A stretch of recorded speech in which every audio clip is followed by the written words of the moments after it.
அனைவருக்கும் வணக்கம். இது டிஎன்யூஎஸ்ஆர்பி சார்பு ஆய்வாளர் எஸ்ஐக்கு கால்ஃபார் ஆகியிருக்காங்க. அதுக்காக சயின்ஸ் கொஸ்டின்ஸ் கொடுத்துருக்கோம். இந்த சயின்ஸ் கொஸ்டின் பார்த்திங்கன்னா குரூப் 2, குரூப் 4 போன்ற அனைத்து தேர்வுக்கும் உங்களுக்கு உதவும் வகையில் தான் இந்த சயின்ஸ் கொஸ்டின்ஸ் கொடுத்துருக்கோம்.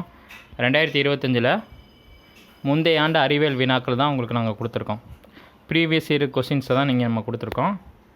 மொத்தம் 20 கேள்விகள் இருக்குது. இந்த 20 கேள்விகளிலிருந்து கண்டிப்பாக உங்களுக்கு 3 அல்லது 4 கேள்விகள் தொடர்ந்து திரும்ப கேட்க வாய்ப்பு இருக்குது. கொஸ்டினை நல்லா ரீட் பண்ணிக்கோங்க. பன்றி காய்ச்சலை உருவாக்கும் வைரஸ் H1N1 வைரஸ். பன்றி காய்ச்சலை உருவாக்கும் வைரஸ் H1N1 வைரஸ். ஆண்ட்ரோஜன் இணைவு புரதத்தை உற்பத்தி செய்பவை செர்டோலிக் செல்கள். ஆண்ட்ரோஜன் இது ஆணின் இனப்பெருக்க ஹார்மோன். ஆண்ட்ரோஜன் இணைவு புரதத்தை உற்பத்தி செய்பவை, அதாவது விந்து செல்லை உற்பத்தி செய்வது எதுன்னு கேட்குறாங்க. செர்டோலிக் செல்கள் ரொம்ப முக்கியமான ஒரு கேள்வி. பன்றி காய்ச்சலை உருவாக்கும் வைரஸ் H1N1 வைரஸ். ஆண்ட்ரோஜன் இணைவு புரதத்தை உற்பத்தி செய்பவை செர்டோலிக் செல்கள். அடுத்த கேள்வி, முதல் மின்கலத்தை உருவாக்கியவர் அலெக்சாண்டர் வோல்டா. பேட்ரி இருக்குல்ல, இப்போ கூட நம்ம பயன்படுத்துகிற ரீசார்ஜ் பேட்ரிலாம் இருக்குல்ல,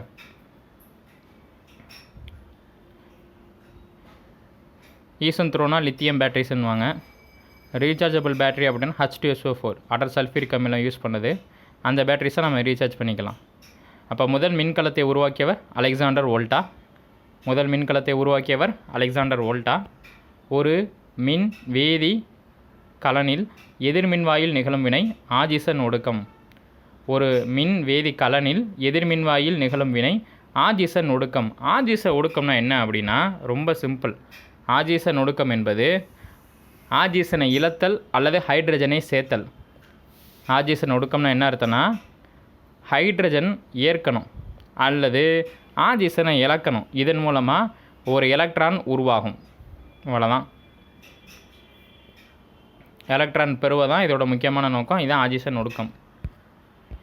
பொதுவாக பயன்படுத்தப்படும் பூச்சிக்கொல்லி எடுத்துக்காட்டு டிடி அப்படிம்பாங்க. Trichloro ethane. பூச்சிக்கொல்லிக்கு எடுத்துக்காட்டு என்ன சொல்லணும்? டைக்ளோரோ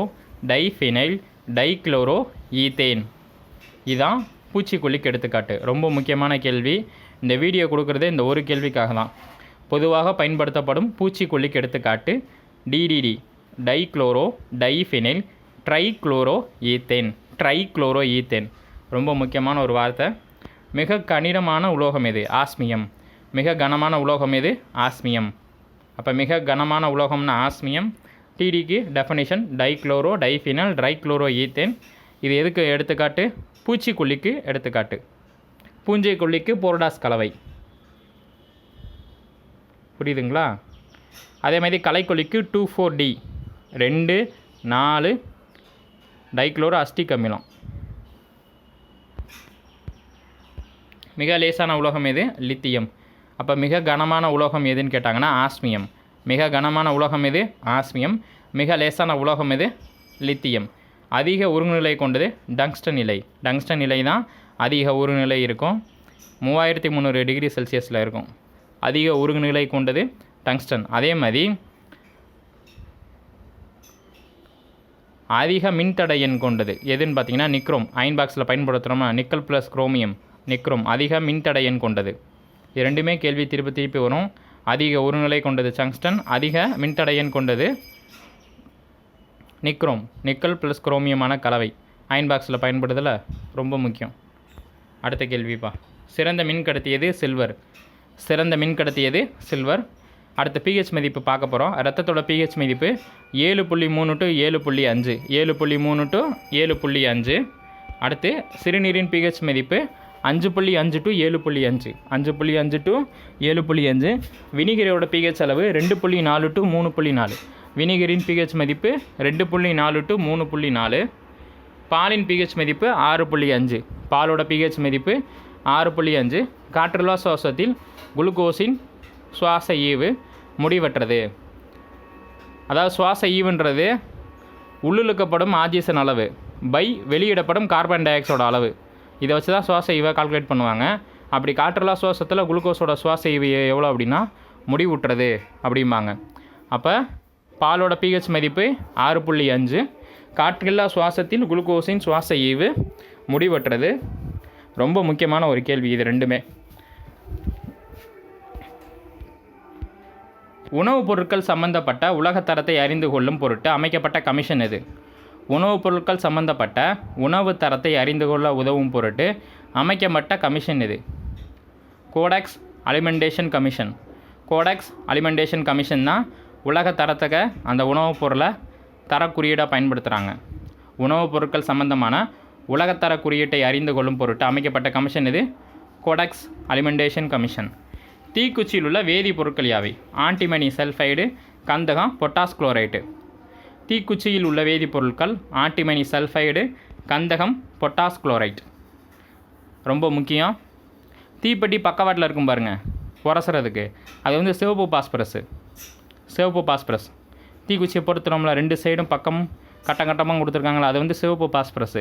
இது தீக்குச்சி அந்த ஹெட் இருக்குது பாருங்கள், அந்த ஹெட்டில் என்னென்ன காம்பினேஷன் இருக்குது அப்படின்னா ஆன்டிமனி சல்ஃபைடு, கந்தகம், பொட்டாஸ் குளோரைடு. வேதி பிறச்சார்பு உயிருக்கு எடுத்துக்காட்டு யார்? மனிதன். தற்சார்பு உயிருக்கு எடுத்துக்காட்டு தாவரம். வேதி பிறச்சார்பு உயிருக்கு எடுத்துக்காட்டு மனிதன். தாவர உலகில் மிக குறைந்த எண்ணிக்கையில் சிற்றினங்கள் கொண்டதாக இருக்கும் தாவர தொகுதி எது? ஜிம்னோஸ்பெர்ம்கள். ஜிம்னோஸ்பெர்ம்கள் தாவர உலகில் மிக குறைந்த எண்ணிக்கையில் சிற்றினங்கள் கொண்டதாக இருக்கக்கூடிய தாவர தொகுதி எது அப்படின்னா ஜிம்னோஸ்பெர்ம்கள். அறிவியல் சமதர்மத்தை தோற்றுவித்தவர் காரல் மார்க்ஸ். அறிவியல் சமதர்மத்தை தோற்றுவித்தவர் காரல் மார்க்ஸ். முடக்குவாதத்தை சரி செய்ய பயன்படும் ஜிம்னோஸ்பெர்ம் தாவரம் எது? நீட்டம். முடக்குவாதத்தை சரி செய்ய பயன்படும் ஜிம்னோஸ்பெர்ம் தாவரம் எது? நீட்டம். திருப்பி கொஸ்டின்ஸை ரிவிஷன் பண்ணிடலாம், ரொம்ப முக்கியமான கொஸ்டின். முடக்குவாதத்தை சரி செய்ய பயன்படும் ஜிம்னோஸ்பெர்ம் தாவரம் நீட்டம். அறிவியல் சமதர்மத்தை தோற்றுவித்தவர் காரல் மார்க்ஸ். வேதி பிறச்சார்பு உயிருக்கு எடுத்துக்காட்டு மனிதன். தாவர உலகில் மிக குறைந்த எண்ணிக்கையில் சிற்றினங்கள் கொண்டதாக இருக்கக்கூடிய தாவர தொகுதி ஜிம்னோஸ்பெர்ம்கள். உணவுப் பொருட்கள் சம்பந்தப்பட்ட உலக தரத்தை அறிந்து கொள்ள பொருட்டு அமைக்கப்பட்ட கமிஷன் எது? Codex Alimentarius commission. தீக்குச்சியில் உள்ள வேதிப்பொருட்கள் யாவை? ஆன்டிமனி சல்ஃபைடு, கந்தகம், பொட்டாஸ் குளோரைடு. பாலின் பிஹெச் மதிப்பு 6.5. காற்றுல்லா சுவாசத்தில் குளுக்கோஸின் சுவாச ஈவு முடிவற்றது. சிறுநீரின் பிஹெச் மதிப்பு 5.5 to 7.5. வினிகரின் பிஹெச் மதிப்பு 2.4 to 3.4. சிறந்த மின் கடத்தியது சில்வர். இரத்தத்தின் பிஹெச் மதிப்பு 7.3 முதல் 7.5. சப்போஸ் ஆப்ஷனில் 7.4 கூட இருக்கலாம், ஏன்னா 7.3க்கும் 7.5க்கு இடையில 7.4 இருக்குது. உங்களுக்கு குழப்பற விதமாக அப்படி கூட ஆப்ஷன் வைக்கலாம்.